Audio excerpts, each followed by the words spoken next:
don't think we're going to reel Robert into that red carpet show. We may well. Very successful businessman, author among many talents, sitting on the panel of Shark Tank. Here's Robert Herjavec. I'm going to say it wrong, and I already did. You just messed up my name. I know. That's not going to work very well. Herjavec. Herjavec. But I express my admiration. Spell it. Pardon me? Spell it. H-E-J. No. Closer. Herjavec. Herjavec. Robert, here's the thing. The show is very compelling. It's honestly it's my wife's favorite show. We TiVo it all the time. And are you betting on the quality of the idea or the quality of the person pitching the idea? Well, Sam, first of all, I never bet. Okay. There's a reason I don't go to Vegas. I don't like to bet on stuff I can't control. So business is about control. So I like to make investments, not bets. All right. But I like the person. You got to execute. You got to have a great product, and you got to execute.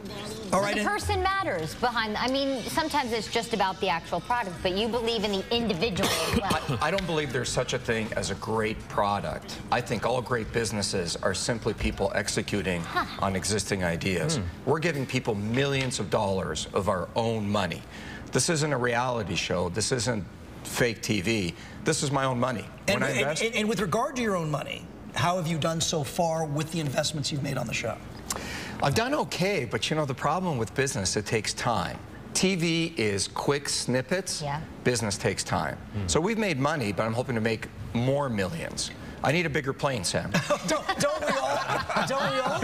And with regard to that, I've talked to some people who are very, very well-to-do, and they refer to it as the blessing and the burden. You know, all of us civilians think, oh my gosh, to just have endless money would be great. Well, Sam, first of all, let me tell you this. So I came here on a boat. My dad escaped from a communist country, and I landed on these shores with one suitcase and $20. Wow. And I've been as poor as you can be. So I'll tell you this. First of all, that's a bunch of crap when people tell you money's a burden.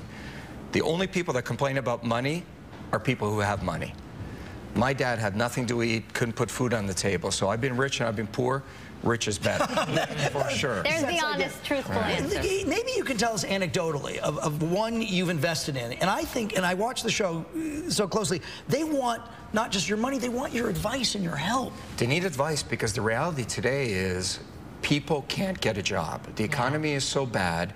The reality is you're not going to have a full-time job forever. Sam, you may not be employed here for the rest of your life. I know it's shocking. Right. No, I recognize that. But people are realizing they may have to start their own business. And so this isn't fun and games.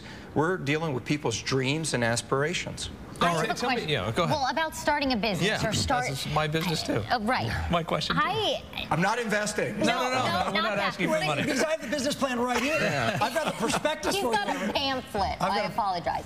But first of all, is this the right time to do it? It's a recession, but also the fact that if you don't have any money, if you don't have anything to start off with, don't you need first the money in order to make a business happen? So that's the biggest fallacy. When I was young, people said to me, in order to make money, you need what? Money. Money. But I had no money. In order to get ahead in life, it's not what you know, it's what? Who you know. My dad's a blue-collar guy in a factory. My mom's a receptionist. You got to be honest with yourself. I said, it doesn't matter I don't know anybody. I just got to become that guy that others want to know. If I don't have any money, I got to get into a business that doesn't require a lot of capital.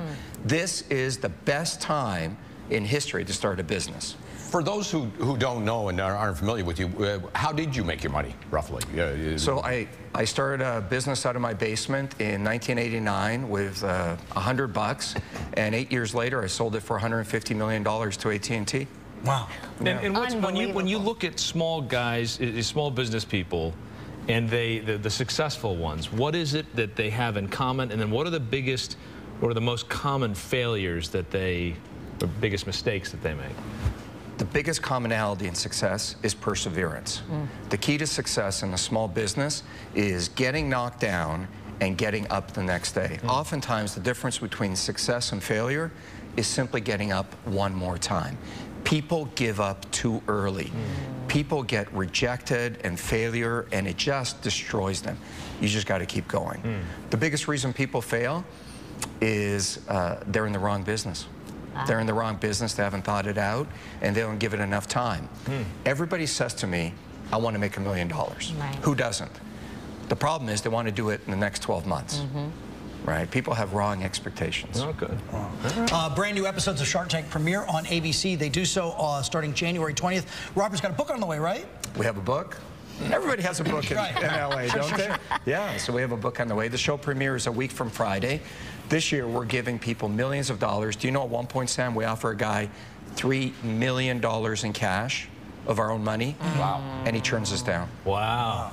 He turns you down. I know. Good for him. Robert and I are going to go off to the side here while I present him the prospectus and explain the red carpet show. And we'll start the headlines now with Frank and Jessica.